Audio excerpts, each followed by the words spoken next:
जय हिंद दोस्तों। शुरू करते हैं एक और नया वन शॉट आपके लिए, आपकी हेल्प के लिए, ताकि आप ला सकें पेपर में बहुत ही बेहतरीन नंबर और आपको कोई पीछे ना कर पाए। दोस्तों शुरू करते हैं और आप उम्मीद करना कि इस लेक्चर के बाद आपसे कोई भी प्रश्न छूटेगा नहीं, ये मेरी गारंटी है। तो शुरू करते हैं। देखो, विद्युत धारा का चुंबकीय प्रभाव, magnetic effect of electric current क्या होता है। सबसे पहले हम ये समझते हैं कि चुंबक क्या है, मैग्नेट क्या है। तो देखो दोस्तों, नेचर में क्या पाए जाते हैं, कुछ पत्थर पाए जाते हैं, राइट। इन पत्थरों में एक गुण होता है कि लोहे के छोटे छोटे टुकड़ों को अपनी ओर आकर्षित कर लेते हैं, राइट। इनके इस गुण को चुंबकत्व यानी मैग्नेटिज्म कहते हैं। अब यही पत्थर क्या कहलाते हैं, चुंबक कहलाते हैं। अब अगर हम बात करें कि जो चुंबक होते हैं वो कितने तरीके के हैं, कितने प्रकार के हैं, तो एक तो नेचुरल चुंबक होते हैं जो प्रकृति में पाए जाते हैं, उन्हें नेचुरल मैग्नेट कहते हैं। ये मैग्नेट क्या करते हैं, इन मैग्नेट में दो तरीके के पोल हैं। अगर इन मैग्नेट को आप रस्सी में बांध के ऐसे लटकाओगे तो ये दो ही दिशा में ठहरेगा। कौन कौन, उत्तर और दक्षिण, उत्तर और दक्षिण। उत्तर वाले को नॉर्थ पोल यानी उत्तरी ध्रुव, एस मतलब साउथ पोल यानी दक्षिणी ध्रुव कहते हैं, राइट। ये जो अब ये लोहे की चीज़ों को अपनी ओर अट्रैक्ट क्यों कर लेता है, तो देखो साउथ से एन की तरफ ऐसे क्या निकलती हैं, चुंबकीय बल रेखाएं जो ये कर्व बनाती हैं, ऐसे ऐसे कर्व बनाती हैं, राइट, बंद वक्र बनाती हैं। उसी बंद वक्र के सारे ये लोहे की चीज़ों को अपनी ओर अट्रैक्ट कर लेती है। इन पोल्स पर इसका चुंबकत्व यानी मैग्नेटिज्म पावर बहुत ज़्यादा होती है। अभी आगे आपको समझने को ये भी मिलेगा, राइट।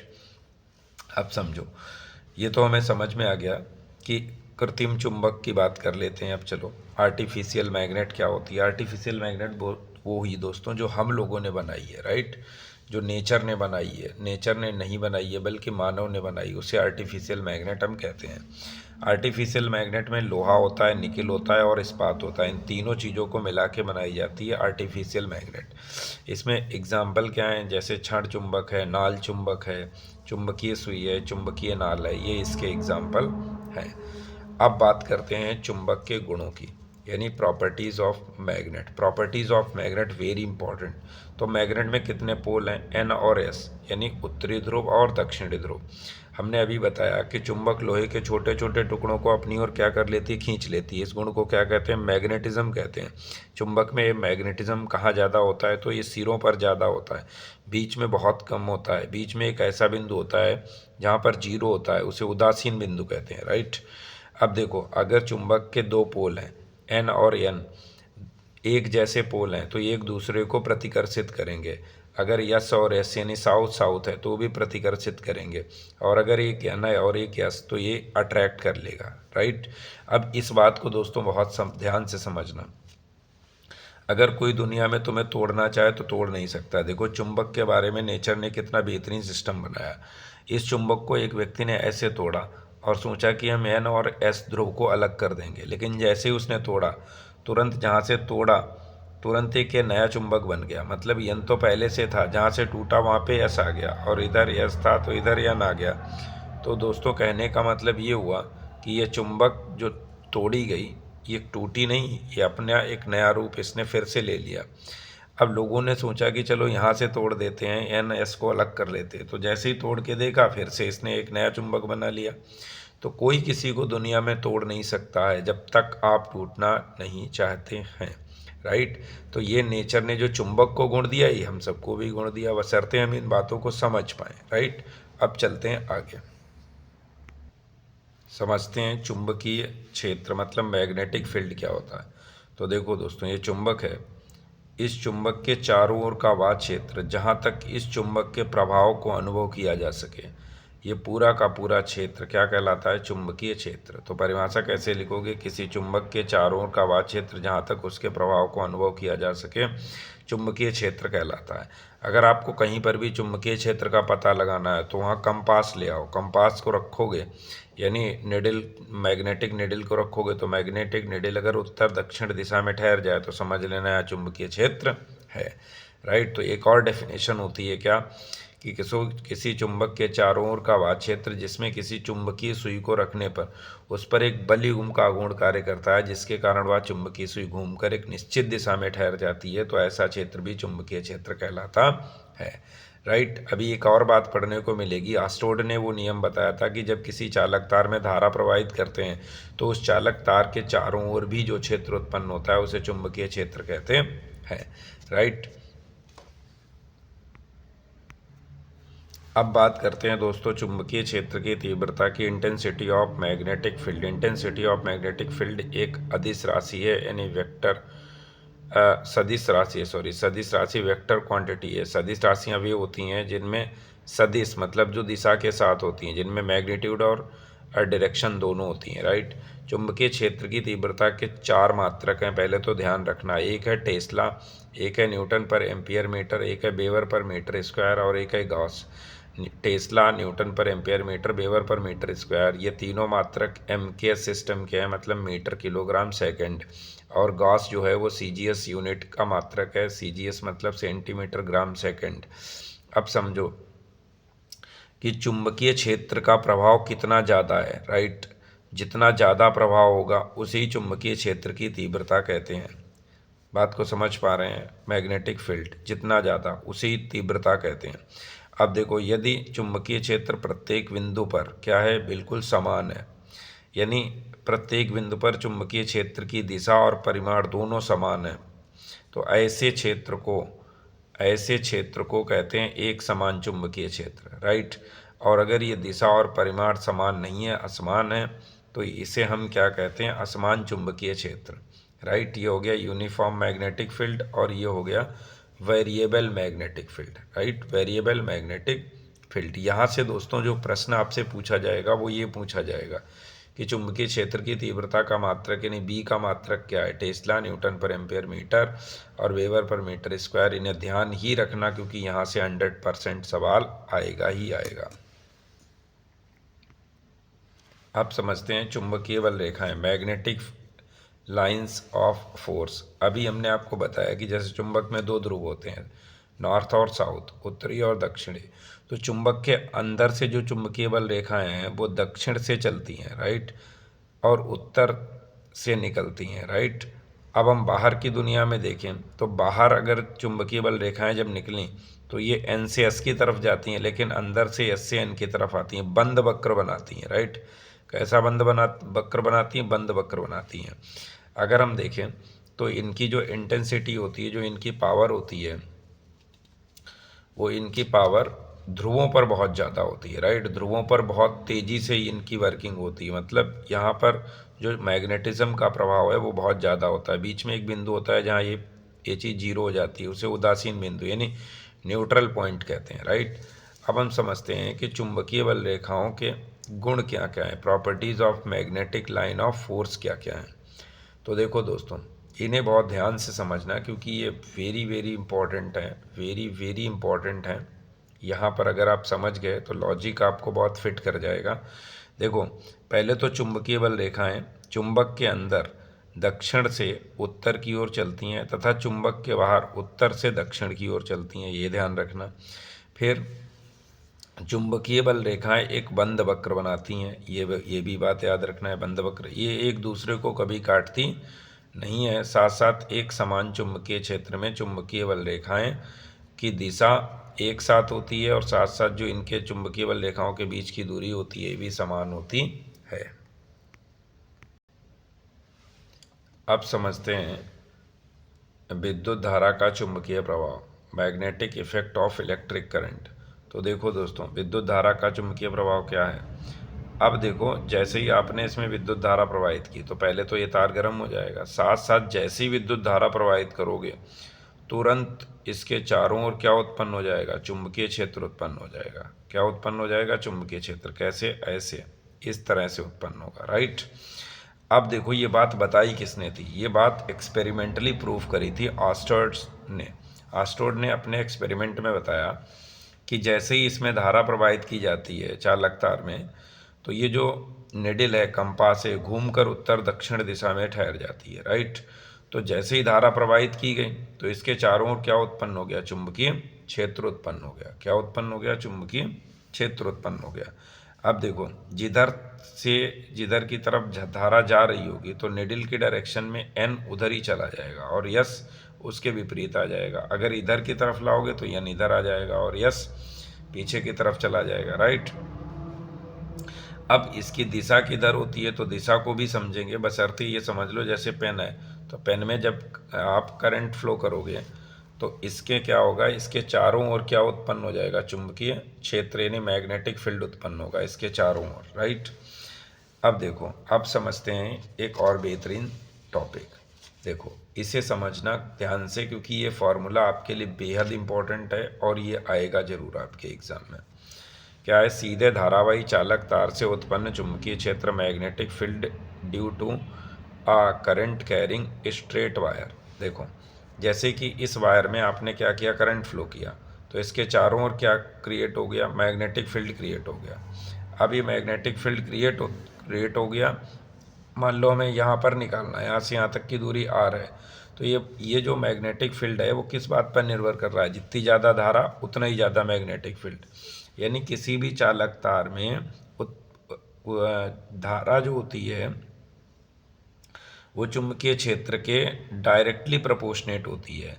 यानी धारावाही चालक तार में प्रवाहित धारा चुंबकीय क्षेत्र के समानुपाती होती है, राइट।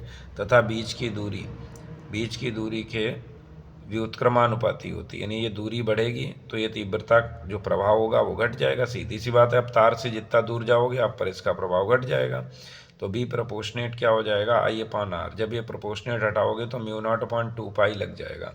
μ0/2π क्या है, μ0/2π एक नियतांक है जिसका मान कितना होता है, 2 × 10⁻⁷। मात्रक क्या होगा, तो इसका मात्रक निकाल रहे हो, इसका लिख लो पहले। देखो μ0/2π B/R/I, यानी ये चीज़ इधर आ जाएगी, I/में आ जाएगा। अब देखो इसका मात्रक क्या होता है, न्यूटन पर एम्पियर मीटर, इसका क्या हो जाएगा मीटर, इसका एम्पियर, मीटर से मीटर कैंसिल, तो क्या आ गया न्यूटन पर एम्पियर, एम्पियर मतलब एम्पियर स्क्वायर, न्यूटन पर एम्पियर स्क्वायर, ये आ जाएगा यूनिट। अब समझो क्या लिखा है, विद्युत धारावाही वृत्ताकार पास के कारण चुंबकीय क्षेत्र magnetic field due to current through a circular loop. तो देखो दोस्तों, जैसे आप अपने आँख के सामने देख रहे हो किसी लूप को और उसमें करंट जा रहा है क्लॉकवाइज, जैसे घड़ी चलती है, जैसे हम कहते हैं क्लॉकवाइज। अगर क्लॉकवाइज करंट फ्लो हो रहा है तो जो तुम्हें सामने की ओर जो सरफेस दिख रहा है कॉइल का, वो कौन सा है, उस पे जो पोल बन रहा है वो साउथ पोल है। और अगर एंटी क्लॉकवाइज करंट जा रहा है, एंटी क्लॉकवाइज, राइट, अगर एंटी क्लॉकवाइज जा रहा है तो जो सामने जो सरफेस दिखाई दे रहा है वो कौन सा पोल बन रहा है, यन। ये बात बहुत इंपॉर्टेंट है, बहुत ध्यान रखना है इसको, राइट। अब हम समझते हैं कि चुंबकीय क्षेत्र की दिशा कैसे निकालते हैं, ये समझते हैं। तो सबसे पहले पढ़ते हैं चुंबकीय बल रेखाओं की दिशा ज्ञात करने के नियम, rules of determine to direction of magnetic lines of force. तो देखो मैक्सवेल का दक्षिणावर्ती पेंच नियम क्या कहता है, यदि हम अपने दाएं हाथ में एक पेंचकस लेकर किसी पेंच को कसें, राइट, ऐसे ऐसे घुमाएं, तो पेंच को कसने के दौरान अगर ये पेंच की जो नोक है वो किस दिशा में है, विद्युत धारा की दिशा में है, राइट। तो जब इस पेंच को ऐसे घुमाओगे तो घुमाते समय ये जैसे पेंच जब घूमेगा तो इसके जो घूमने की दिशा है, ये घूमने की दिशा किसको प्रकट करेगी, चुंबकीय क्षेत्र की दिशा को प्रकट करेगी, ऐसे, राइट। अब समझते हैं दाएं हाथ के अंगूठे का नियम। तो देखो दाएं हाथ के अंगूठे का नियम क्या कहता है, दाएं हाथ के अंगूठे का नियम क्या कहता है, राइट हैंड थंब रूल। आप क्या करो, आपने जिस तार में करंट फ्लो किया है, राइट, उसको पकड़ लो, अंगूठे को किधर की तरफ करो, धारा की तरफ, जिधर आपकी उंगलियां कर लोगी वही चुंबकीय क्षेत्र की दिशा होगी, राइट। अगर ऊपर की ओर करंट जा रहा है, राइट, ऊपर की ओर करंट जा रहा है तो चुंबकीय क्षेत्र की दिशा किधर की ओर हो जाएगी, जब उंगलियां ऐसे कर्ल करोगे तो किधर आएंगी, बाहर की ओर आएंगी, राइट। और इसमें क्या हो जाएगी, अगर करंट की डायरेक्शन क्या है, ऐसे है, ऊपर की ओर है, इस तरह से है, तो जब उंगलियां कर्ल करोगे तो अंदर की ओर चली जाएंगी, अंदर की ओर, इसकी डायरेक्शन किधर हो जाएगी, अंदर की ओर हो जाएगी, राइट। यहाँ पे थोड़ी सी मिस्टेक है, इसको सही कर देते हैं। तो अब दोस्तों ध्यान रखना, इसकी जो दिशा है वो नीचे की ओर ऐसे है, तो अंगूठा किधर होना चाहिए, चुंबकीय क्षेत्र की दिशा में। तो उंगलियां कर्ल करोगे तो ये अंदर की तरफ जाएंगी, तो इसकी दिशा अंदर की तरफ हो जाएगी, राइट। अब यहाँ पे कुछ बातें समझ लेते हैं। धारावाही परिनिलका के कारण उत्पन्न चुंबकीय क्षेत्र magnetic field due to a current carrying solenoid. तो देखो दोस्तों, सबसे पहले क्या करेंगे, एक गत्ता लेंगे, राइट। उस गत्ते पे इस तार को क्या कर देंगे, लपेट देंगे। अब इस तार को लपेट के आपने एक क्या बना ली, परिनिलिका बना ली। अगर इसको कॉइल्ड फॉर्म में लपेट दिया तो ये परिनिलिका हो गई। अगर ये सीधा तार होता और आप करंट फ्लो करते तो इसे कहते हैं करंट कैरिंग वायर, धारावाही चालक, राइट। धारावाही चालक में जैसे धारा प्रवाहित करोगे तो तुरंत उसके चारों ओर चुंबकीय क्षेत्र उत्पन्न हो जाएगा। इसको बैटरी से ऐसे जोड़ा, करंट फ्लो किया तो ये जो थी, ये जो पूरा तार था, ये एक चुंबक की तरह काम करने लगा। किस चुंबक, दंड चुंबक की तरह कार्य करने लगा। बहुत इंपॉर्टेंट बात है, बहुत ध्यान रखना है इस बात को। क्या किया, सबसे पहले अगर सोलेनॉइड बनाना है तो तार को हमें क्या करना पड़ेगा, लपेटना पड़ेगा, राइट। किस पे लपेटोगे, कोई इंसुलेटर लोगे, उस पर लपेटोगे, उसमें क्या प्रवाहित की, धारा। जैसे धारा प्रवाहित की तो ये चुंबक बन गया, राइट। तो हम चाहें तो इस चुंबक की एफिशिएंसी बढ़ा सकते हैं, मतलब जैसे ही धारा बढ़ाओगे तो ये चुंबक शक्तिशाली हो जाएगी, और चाहें तो इसकी शक्ति को कम कर सकते हैं, राइट। तो ये चुंबक जैसे हम चाहें वैसे इसका यूज़ कर सकते हैं, बल्कि नेचर वाली जो चुंबक हैं उनमें आप ऐसा नहीं कर सकते हैं। तो ये यहाँ पे एक बहुत बड़ी सुविधा हो जाती है। अब देखो चुंबकीय क्षेत्र की निर्भरता, तो परिनिलिका की प्रति एकांक लंबाई में फेरों की संख्या जितनी ज़्यादा होगी, राइट, उतना ही ज़्यादा चुंबक अच्छा बनेगा। धारा की प्रबलता, जितनी ज़्यादा तेज़ धारा प्रवाहित करोगे उतना अच्छा चुंबक बन जाएगा। क्रोड के पदार्थ, अब देखो इसके अंदर आप क्या करो, अब क्रोड के पदार्थ, इस परिनिलिका के भीतर आप क्या करो, नर्म लोहे का कोई क्रोड रख दो। नर्म लोहे का टुकड़ा रखोगे तो इसका चुंबकीय प्रभाव बहुत ज़्यादा बढ़ जाएगा, राइट। इसका चुंबकत्व तो और ज़्यादा बढ़ जाएगा। तो ये भी बात ध्यान रखना।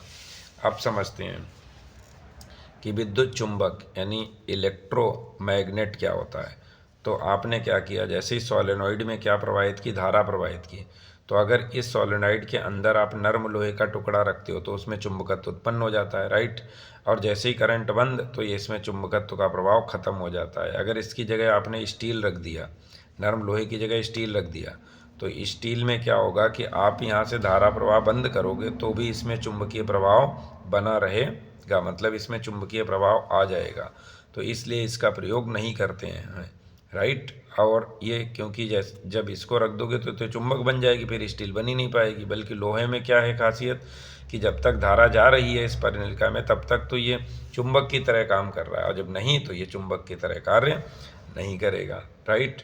अब देखो समझते हैं कि जो चुंबकीय बल लगता है, जैसे ये है एक दो, ये N ध्रुव है और ये S ध्रुव है, इसके बीच में आपने तार रख दिया, करंट फ्लो कराया। अब जब करंट फ्लो कराओगे तो N से S की तरफ क्या जा रही हैं, चुंबकीय बल रेखाएं, राइट। अब इसकी वजह से भी चुंबकीय क्षेत्र उत्पन्न हो जाएगा। तो इनमें आपस में क्या लगेगा, बल, इसे चुंबकीय बल कहते हैं। चुंबकीय बल की दिशा अगर निकालनी हो तो फ्लेमिंग के राइट हैंड रूल का प्रयोग, लेफ्ट हैंड रूल का प्रयोग करते हैं। लेफ्ट हैंड रूल क्या कहता है, अंगूठा तथा उसके पास वाली दोनों उंगलियां परस्पर क्या हों, लंबवत हों। अब इसके जो अंगूठे के पास वाली उंगली है वो चुंबकीय क्षेत्र की दिशा में हो तथा उसके पास वाली उंगली धारा की दिशा में हो, राइट। तो अंगूठा किसको शो करता है, अंगूठा उस पर लगने वाले बल की दिशा को प्रकट करता है। अब डायग्राम कैसे बनाना है वो आप समझो। पहले हम आपको एक बार लिखना बता देते हैं। क्या लिखोगे, यदि हम अपने दाएं हाथ के अंगूठे तथा उसकी पास वाली दोनों उंगलियों को इस प्रकार फैलाते हैं कि तीनों परस्पर लंबवत रहें। इस स्थिति में अंगूठे के पास वाली उंगली यदि चुंबकीय क्षेत्र की दिशा में तथा उसके पास वाली उंगली धारा की दिशा में, तो अंगूठा उस पर लगने वाले बल की दिशा को प्रकट करता है। ये बात आप लिख भी सकते हैं। ये डायग्राम है दोस्तों। इसमें क्या है कि यदि हम अपने दाएं हाथ की हथेली को इस प्रकार फैलाएं कि उसके अंगूठा तथा उसके पास वाली दोनों उंगलियां परस्पर लंबवत रहें, अंगूठे के पास वाली उंगली यदि चुंबकीय क्षेत्र की दिशा में तथा उसके पास वाली उंगली यदि धारा की दिशा में है, तो अंगूठा उस पर लगने वाले बल की दिशा को प्रकट करता है, राइट। ये डायग्राम बनाना है, ये पेपर में जरूर आएगा, 100% आएगा। अब समझते हैं घरेलू विद्युत परिपथ यानी डोमेस्टिक इलेक्ट्रिक सर्किट। तो दोस्तों घरों में जो वायरिंग की जाती है, पहले तो याद रखो वो समांतर क्रम में की जाती है, राइट। किस क्रम में की जाती है? समांतर क्रम में। क्यों की जाती है? क्योंकि समांतर क्रम में वोल्टेज का मान समान रहता है। श्रेणी क्रम में क्यों नहीं की जाती है? क्योंकि श्रेणी क्रम में वोल्टेज का मान समान नहीं बल्कि धारा का मान समान होता है। घर में जो अमीटर यूज होता है वो विद्युत धारा को मापने में यूज़ होता है, और जो वोल्ट मीटर यूज होता है वो वोल्टेज को मापने में यूज़ होता है। जो अमीटर आपने लगाया है वो श्रेणी क्रम में लगाते हैं, बल्कि जो वोल्ट मीटर लगाते हैं वो समांतर क्रम में लगाते हैं। राइट, ये कुछ बातें हैं जिनको बहुत आप ध्यान से समझे रहना, क्योंकि इनसे जुड़ा हुआ प्रश्न पूछा जाता है। दोस्तों, इस ग्राफ को बहुत ध्यान से समझो। जैसे पावर हाउस से हम लोगों के घर में जब लाइट आती है, राइट, तो इसे हम सर्विस लाइन कहते हैं। क्या कहते हैं? Service line. ये सर्विस लाइन कहाँ गई? वाट घंटा, जो हमारे घर में क्या लगा है? अमीटर लगा हुआ है, राइट। इस अमीटर में इनपुट है। अब हमने इन तारों को यहाँ से क्या कर दिया? इन कर दिया। मतलब आप यहाँ पे लिख सकते हो इनपुट। अब यहीं पर लिखा होता है आउटपुट। आउटपुट से ये क्या हुए? तार बाहर चले गए। अब देखो, जिन तारों के माध्यम से ये करंट आया है, राइट, उन तारों को हम क्या कहते हैं? उन तारों को हम मेन तार कहते हैं। यानी मेन तार में एक तार ऐसा होता है जिसका वोल्टेज 220 वोल्ट होता है, राइट। इन्हें गर्म तार भी कहते हैं। इनमें एक तार ऐसा होता है जिसका विभव शून्य होता है, उसे ठंडा तार यानी उदासीन तार भी कहते हैं, राइट। अब देखो यहाँ से क्या हुआ, हमने यहाँ पे करंट भेजा और यहाँ लगा दिया मेन फ्यूज़। मेन फ्यूज़ क्यों लगा दिया? ताकि ये जो घर में लगी हुई चीज़ें हैं, राइट, जब ज़्यादा करंट यहाँ से जाए तो ये चीज़ क्या हो जाएगी? तुरंत गर्म होकर पिघल जाएगी। तो ये सर्किट अंदर करंट जाना बंद हो जाएगा, तो अंदर वाली चीज़ें फूकने से बच जाएंगी, बेकार होने से बच जाएंगी, राइट। अब देखो, यहाँ से दो तार भेज दिए ऐसे, राइट। अब इनके किस क्रम में? समांतर क्रम में हम अपने बाकी घर के जितने भी इंस्ट्रूमेंट हैं उनको हम लगा लेंगे, राइट। समांतर क्रम में इसलिए लगाएंगे ताकि सबको वोल्टेज बराबर मिल पाए। सबको वोल्टेज बराबर मिल पाएगा तो जितने भी बल्ब लगे होंगे वो बराबर जलेंगे, राइट। अन्यथा क्या होगा कि पहले वाला बल्ब तो तेज तेज जलेगा लेकिन बाद वाले बल्ब सब तेज नहीं जल पाएंगे, राइट। पंखा लगाते हैं, पंखे में रेगुलेटर लगाते हैं। रेगुलेटर क्या करता है? रेगुलेट करता है। जितना हम चाहें उतना करंट देंगे, उतना वोल्टेज देंगे, राइट। तो पंखा उसी हिसाब से घटता बढ़ता रहता है। यहाँ स्विच लगा देते हैं। स्विच क्या होता है कि जब इसको आप क्या करोगे? क्लोज करोगे, बंद करोगे तो करंट बहना शुरू हो जाएगा। जब इन्हें ओपन कर दोगे तो करंट बहना बंद हो जाएगा, राइट। बल्ब के बारे में आपको पहले ही बता चुके हैं। विद्युत मेंस के बारे में भी आप समझ चुके हो। मेंस के बारे में मतलब सबको कहाँ से कनेक्ट करते हैं? मेन लाइन एक साथ कनेक्ट करते हैं, मतलब समांतर क्रम में ही इन्हें कनेक्ट करते हैं। फ्यूज तार बहुत ही महत्वपूर्ण है। फ्यूज तार का हमें बहुत ध्यान रखना है। डिस्ट्रीब्यूशन बॉक्स की अगर बात करें तो मान लो ये डिस्ट्रीब्यूशन बॉक्स ही है, क्योंकि यहाँ से पूरे घर के लिए लाइट क्या होती है? डिस्ट्रीब्यूट होती है। अब एक अर्थिंग वर्ड यूज़ होता है। अर्थिंग क्या होती है? जैसे मान लो घर की वायरिंग है, तो यहाँ पर क्या हुआ, इसके ऊपर जो प्लास्टिक चढ़ी होती है, अगर वो प्लास्टिक मान लो छूट गई तो इसका कांटेक्ट कहाँ हो जाएगा? घर से हो जाएगा। अब घर से हो गया तो आपने छुआ तो पता चला उसमें करंट आ रहा है। इसे अर्थिंग कहते हैं। क्या कहते हैं? अर्थिंग कहते हैं। तो इनसे बचने के लिए हमें क्या करना चाहिए? हमें जो तार यूज़ करें वो अच्छी क्वालिटी के होने चाहिए ताकि ये सब दिक्कतें ना आए, राइट। विद्युत से बहुत सारे खतरे भी हैं, आपको पता होना चाहिए कि जो अल्टरनेटिंग करंट होता है अगर आपने उसको टच किया तो उसका मान क्या होता है? समय के अनुसार बढ़ता है, फिर घटता है, बढ़ता है, घटता है, तो आपको छोड़ेगा बिल्कुल भी नहीं, राइट। तो इसलिए हमें लाइट से बहुत ज़्यादा सुरक्षा रखनी है। इसके जितने भी इंस्ट्रूमेंट हैं उनसे बहुत ज़्यादा सुरक्षा रखनी है। और यहीं पर ये चैप्टर भी आपका फिनिश होता है। पढ़ते रहिए, मस्त रहिए और अपने दोस्तों को भी ये वीडियो लेक्चर शेयर करते रहिए। यदि आपको इसमें मज़ा आ रहा है, आपको कितना समझ में आया, ये कमेंट करके ज़रूर बताइए।